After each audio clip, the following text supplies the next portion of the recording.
एक फांसी ने हिंदुस्तान और बांग्लादेश की नींद क्यों उड़ा दी?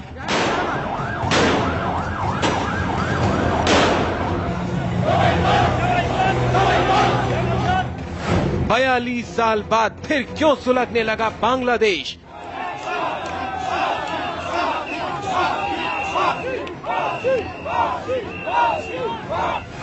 राष्ट्रपति प्रणब मुखर्जी की बांग्लादेश यात्रा से पहले ढाका क्यों जल रहा है? क्यों बांग्लादेश में 53 लोगों की मौत हो गई?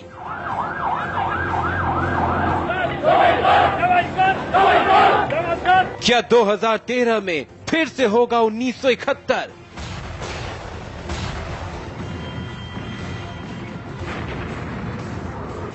क्या बांग्लादेश में फिर से क्रांति की आग भड़क रही है?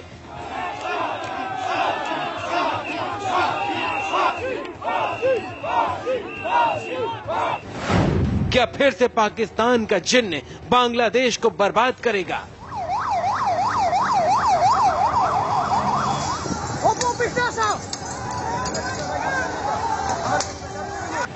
क्या फिर से हिंदुस्तान को इंदिरा गांधी की जरूरत पड़ेगी? आज इंडिया टीवी आपको दिखाएगा बांग्लादेश का बवंडर।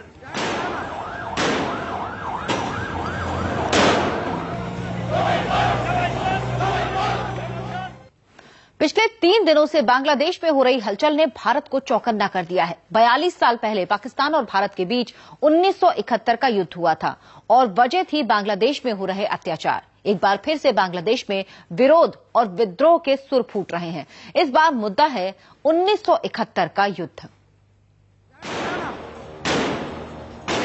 एक तरफ आगरा में बांग्लादेश की सेना भारतीय सेना के साथ युद्धाभ्यास कर रही थी, तो वहीं दूसरी तरफ बांग्लादेश के अंदर गोलियों की तड़तड़ाहट गूंज रही थी। एक तरफ भारत में बांग्लादेश की सेना हवा से छलांग लगा रही थी, तो दूसरी तरफ बांग्लादेश की राजधानी में हवा में पत्थर फेंके जा रहे थे। आगजनी हो रही थी।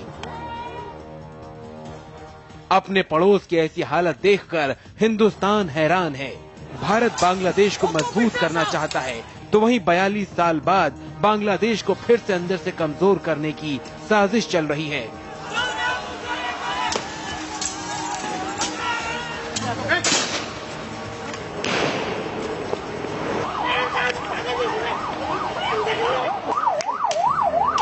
बांग्लादेश में हर तरफ फांसी दो और फांसी वापस लो की मांग उठ रही है।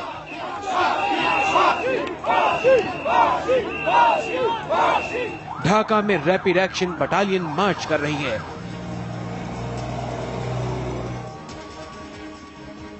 बांग्लादेश के शहर शहर का यही नजारा है।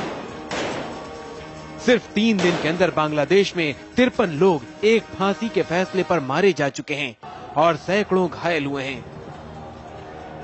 शहरों के अंदर लोग 2 गुटों में बंट गए हैं। एक भारत समर्थक वो गुट जिसने बांग्लादेश को बनाया, तो दूसरा पाकिस्तान समर्थक वो गुट जिसने बांग्लादेश को जलाया था। सुलग रहे बांग्लादेश के पीछे है ये चेहरा।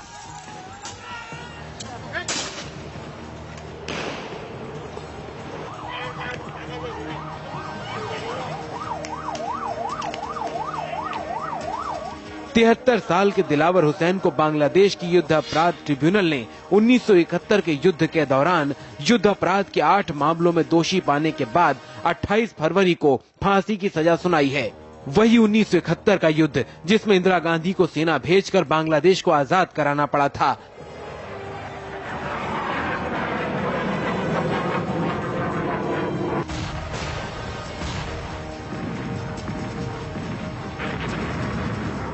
इस फैसले के विरोध में जमाते इस्लामी ने बांग्लादेश के शहर शहर में मारकाट शुरू कर दी। तोड़फोड़ और आगजनी अब भी जारी है। इसके साथ ही जमाते इस्लामी ने विरोध में रविवार से 3 दिन के बंद का ऐलान भी कर दिया। ये वही जमाते इस्लामी पार्टी है जिसने बांग्लादेश युद्ध के समय पाकिस्तानी सेना का समर्थन किया था। जमात पर इल्जाम है कि पाकिस्तान के साथ मिलकर युद्ध के दौरान 30 लाख बेगुनाह बांग्लादेशियों का कत्ल किया था और 2 लाख महिलाओं के साथ बलात्कार में भी इस संगठन ने पाकिस्तानी सेना का साथ दिया था। यही वजह है कि अब भारत के कान खड़े हो गए हैं, क्योंकि बांग्लादेश अगर अस्थिर हुआ तो फिर पाकिस्तान समर्थक धड़ा सिर उठाकर बांग्लादेश को बर्बाद कर सकता है।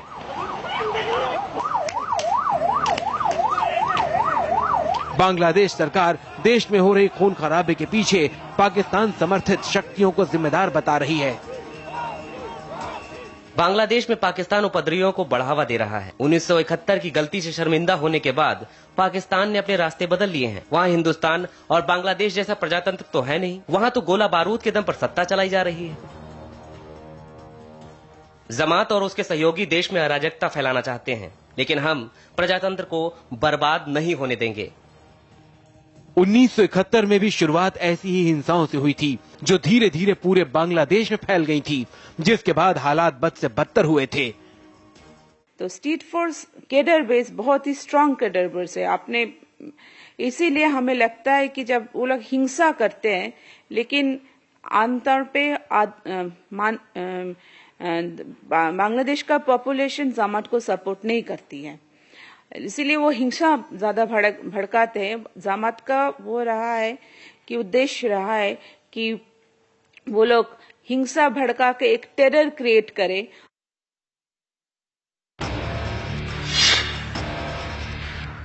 जमाते इस्लामी के विरोध में भी एक गुट सड़कों पर उतर आया है। इस गुट ने बांग्लादेश की राजधानी ढाका के इस शाहबाद स्क्वायर को अपने प्रदर्शन से मिस्र के तहरीरी चौक में बदल दिया है।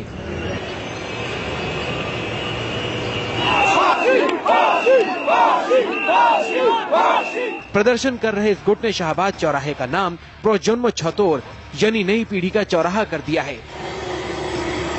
ये गुट है बांग्लादेश के युवाओं का, नई पीढ़ी का और नई सोच का। ये वो गुट है जो 1971 के युद्ध के दौरान पाकिस्तान के कहर से आज भी गुस्से में है, जो मांग कर रहा है कि रजाकारों को फांसी दी जाए, देश से बाहर निकाल दिया जाए और मौत से कम इन्हें कोई सजा न दी जाए।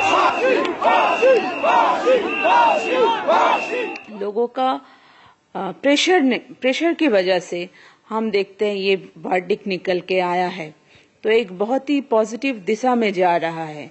शाहबाग में जो किया था, वो उन लोगों ने डेथ सेंटेंस के फेवर में, पीपल मांग रहे थे कि वर्ल्ड क्रिमिनल के लोगों को डेथ सेंटेंस हो, उसी के फेवर में हुआ है। रजाकार यानी पाकिस्तान समर्थित वो लोग जिन्होंने 71 के युद्ध में पाकिस्तान सेना का साथ दिया।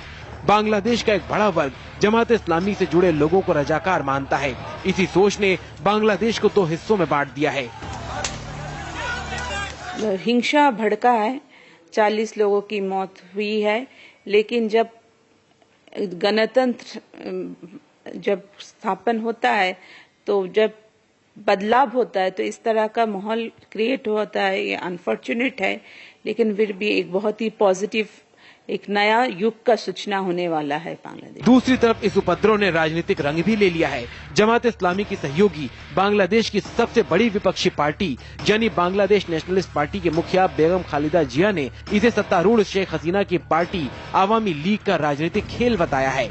अब आवामी लीग गरीबी, बेरोजगारी और भ्रष्टाचार के जरिए देश में खुद को बनाए नहीं रख सकती। ये सब अब उनके पहले पन्ने से हट चुके हैं। सरकार अपने राजनीतिक फायदे के लिए ट्रिब्यूनल का गलत इस्तेमाल कर रही है। इन सब के बीच शाहबाग चौराहे पर मौजूदा लोगों ने खुला ऐलान कर दिया है कि जब तक देश में मौजूदा रजाकारों को फांसी नहीं दी जाती, तब तक वो शाहबाग चौराहे पर ही बने रहेंगे। दूसरी तरफ जमात इस्लामी का उपद्रव भी जारी है। उनके निशाने पर बांग्लादेश के हिंदू भी हैं। यही वजह है कि भारत सरकार को भारतीयों की चिंता सताने लगी है।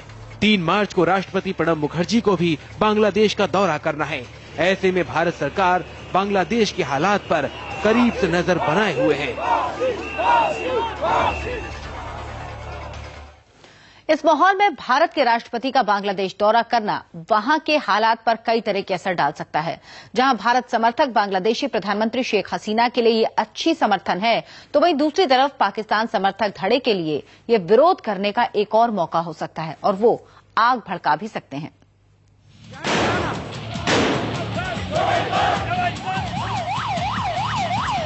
बांग्लादेश में हो रही मारकाट और हिंसा से भारत अलग थलग नहीं है। बांग्लादेश में हो रही हर हरकत पर भारत की पैनी नजर बनी हुई है, क्योंकि राष्ट्रपति प्रणब मुखर्जी को कल यानी 3 मार्च को बांग्लादेश जाना है। बांग्लादेश में राष्ट्रपति को बांग्लादेश स्वतंत्रता संग्राम सम्मान से सम्मानित किए जाने के अलावा दूसरे भी कई कार्यक्रम हैं। बांग्लादेश महामहिम प्रणब मुखर्जी समेत उन सभी 152 विदेश मित्रों को अपने 42वें विजय दिवस पर सम्मानित करेगा, जिन्होंने 1971 युद्ध में पाकिस्तान के खिलाफ बांग्लादेश को बनाने वाली मुक्त वाहिनी का साथ दिया था। हिंदुस्तान की तरफ से अभी भी राष्ट्रपति के बांग्लादेश जाने का कार्यक्रम रद्द नहीं किया गया है, तो वहीं दूसरी ओर बांग्लादेश ने भी महामहिम की पुख्ता सुरक्षा व्यवस्था की बात कही है। हम भारत के राष्ट्रपति प्रणब मुखर्जी की सुरक्षा का चाक चौबंद इंतजाम करेंगे। इस तरह की छिटपुट घटनाओं से उनकी सुरक्षा पर कोई असर नहीं पड़ेगा। जानकार भी ऐसे वक्त में प्रणब मुखर्जी की बांग्लादेश यात्रा को सही मान रहे हैं।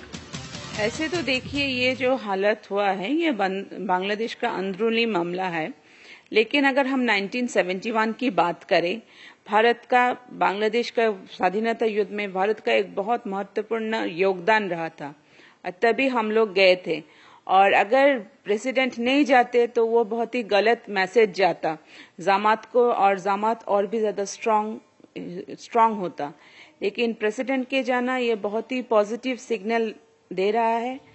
आज भले ही प्रणब मुखर्जी देश के राष्ट्रपति हैं, लेकिन 1971 युद्ध के समय तत्कालीन प्रधानमंत्री इंदिरा गांधी की ओर से बांग्लादेश को मिले दुनिया भर के समर्थन में प्रणब मुखर्जी ने अग्रणी भूमिका निभाई थी। नाम जमाते इस्लामी, गठन 1941, जगह ब्रिटिश भारत, जन्मदाता मौलाना मौदूदी। मौलाना मौदूदी ने जब इस पार्टी का गठन किया था, उस वक्त इस पार्टी को आधुनिक इस्लामिक पार्टी के तौर पर जाना जाता था, जो प्रजातंत्र में यकीन रखने की बात करती थी। लेकिन बांग्लादेश की ये मौजूदा तस्वीरें जमात इस्लामी के यकीन को मुंह छुपाने के लिए काफी हैं। साल 1964, अपने गठन के 23 साल बाद जमात इस्लामी को पाकिस्तान में ही निशाना बनाया गया। पाकिस्तान के तत्कालीन राष्ट्रपति अयूब खान ने जमात इस्लामी पर उनके खिलाफ प्रदर्शन करने के आरोप में पाबंदी लगा दी थी, जिसे बाद में सुप्रीम कोर्ट ने हटा दिया। साल 1971, शेख मुजीबुर रहमान ने जमात इस्लामी को गैर कानूनी करार दे दिया था। जिस वक्त भारत की मदद से बांग्लादेश की मुक्ति वाहिनी पाकिस्तान के खिलाफ युद्ध लड़ रही थी, पूर्वी पाकिस्तान के अंदर मौजूद जमात इस्लामी के लोगों ने बंगला समर्थकों के बजाय पाकिस्तानी सेना का साथ दिया।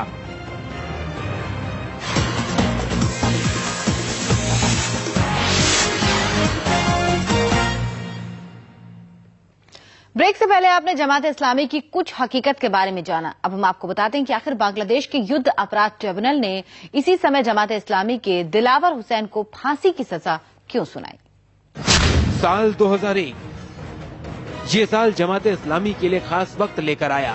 बेगम खालिदा जिया की पार्टी बीएनपी के साथ जमात इस्लामी सत्ता में आ गई। बड़ी संख्या में लोगों ने इसका विरोध जताया था। साल 2010 में एक बार फिर शेख मुजीबुर रहमान की पार्टी आवामी लीग सत्ता में आई और सत्ता में आते ही देश की प्रधानमंत्री शेख हसीना ने युद्ध अपराध ट्रिब्यूनल बनाने का ऐलान कर दिया, जिसके तहत उन लोगों के खिलाफ केस चलना शुरू हुआ जिन्हें 1971 युद्ध में पाकिस्तान का समर्थन करने का दोषी माना गया। इसी के तहत मुकदमे में जमात इस्लामी के उपाध्यक्ष 73 साल के दिलावर हुसैन सईदी को फांसी की सजा सुनाई गई। 16 फरवरी 2013, दिलावर से पहले 5 फरवरी को जमात के अब्दुल कादिर मुल्ला को उम्र कैद और अबुल कलाम आजाद को मौत की सजा सुनाई गई थी, जिसके बाद जमात के लोगों ने ब्लॉगर अहमद राजीव को मार डाला था। और तब से शुरू हुआ जमात इस्लामी का आधुनिक प्रजातंत्र बनाने का गंदा खेल।